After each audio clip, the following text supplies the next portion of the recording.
Hi every one. இந்த ஷார்ட்ஸில் நம்ம ஹிந்து நியூஸ் பேப்பரில் வந்த ஒரு ஆர்டிக்கலில் எப்படி வந்துட்டு ஆர்டிகுலேட் பண்ணியிருக்காங்க, இதுக்கு முன்னாடி நடந்த ஒரு விஷயத்தையும் இப்போ கரண்ட்டாக நடக்கக்கூடிய ஒரு விஷயத்தையும் எப்படி கனெக்ட் பண்ணி சொல்லியிருக்காங்க அப்படின்றதையும், இதுலேருந்து நம்மளுக்கு ப்ரிலிம்ஸ் அண்ட் மெயின்ஸ்க்கு என்ன பாயிண்ட்ஸ் எடுக்கலாம் அப்படின்றதையும் பார்க்கலாம்.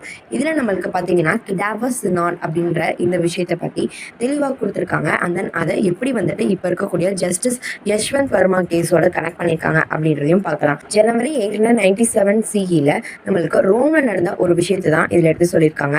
அப்போ வந்து பார்த்தீங்கன்னா போப் ஸ்டீஃபன் 6 அப்படின்றவங்க தான் நம்மளுக்கு போப்பா இருந்திருக்காங்க. அவருக்கு முன்னாடி இருந்தவங்க தான் போப் ஃபார்மசஸ். அவர் இறந்து 9 மாதங்கள் ஆயிருக்கு.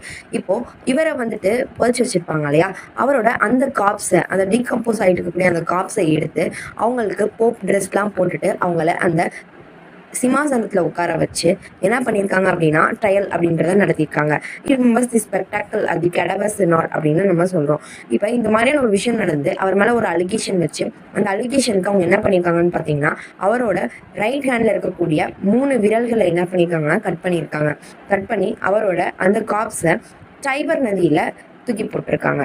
ஸோ இப்படி நடந்த ஒரு விஷயத்த அவர் இதுக்கு முன்னாடி பண்ண விஷயங்கள் எல்லாத்தையுமே வந்துட்டு வாய்ட், நல் அண்ட் வாய்ட் அப்படின்னு சொல்லியிருக்காங்க. அவர் போப்பே இல்லை, அவர் போப்பானது வந்துட்டு ஒரு இல்லீகல் வே அப்படின்ற மாதிரி அவர் மேலே குற்றம் சாட்டப்பட்டு அவரோட அதுக்கப்புறம் இதை பார்த்து அங்கே இருக்கக்கூடிய மக்கள், ரோம் நாட்டில் இருக்கக்கூடிய மக்கள் டிஸ்கஸ்ட் ஆகிட்டு என்ன பண்ணியிருக்காங்கன்னு பார்த்தீங்கன்னா ப்ரொட்டஸ்ட் பண்ணி இந்த போப் இருக்காங்களே அந்த விஷயத்த பண்ண அந்த போப் மேலே ரொம்பவே கோவப்பட்டு அவங்கள ஜெயிலுக்கும் அனுப்பிச்சிருக்காங்க. இப்போ அதுக்கப்புறம் வந்தவங்க இந்த ஃபார்மசஸோட உடலை எடுத்து மறுபடியும் ரீபரி பண்ணியிருக்காங்க. சகல மரியாதைகள் with honour and burnt the record of the trial. So அவருக்கான ஹானர் எல்லாமே கொடுத்து அந்த ட்ரையலுக்கான அந்த ரெக்கார்ட்ஸ் ஃபுல்லாத்தையும் என்ன பண்ணியிருக்காங்கன்னா பர்ன் பண்ணியிருக்காங்க.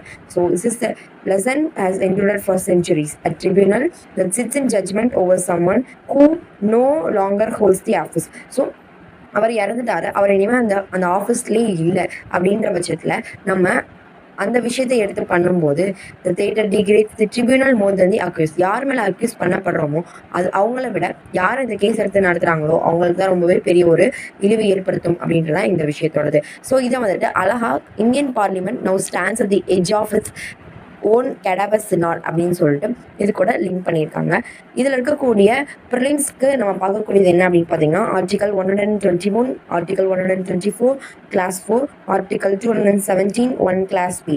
ஸோ இதெல்லாம் நம்ம வந்துட்டு பார்க்கக்கூடிய ஆர்டிகல்ஸ் ப்ரிலிம்ஸ்காண்டி. So removal procedure of supreme court judges and high court ஜட்ஜஸை பார்த்து வச்சுக்கோங்க. நம்மளுக்கு நான்முதல்வரையாக இருக்கட்டும், டிஎன்பிஎஸ்சியாக இருக்கட்டும் வரதுக்கான வாய்ப்பு அதிகமாக இருக்குது. ஸோ நம்ம சேனல் பிடிச்சிருந்ததுன்னா நம்ம சேனல் லைக் பண்ணிங்க, நம்ம சேனல் சப்ஸ்கிரைப் பண்ணாதவங்க சப்ஸ்கிரைப் பண்ணிக்கோங்க. Thank you for watching. Thank you.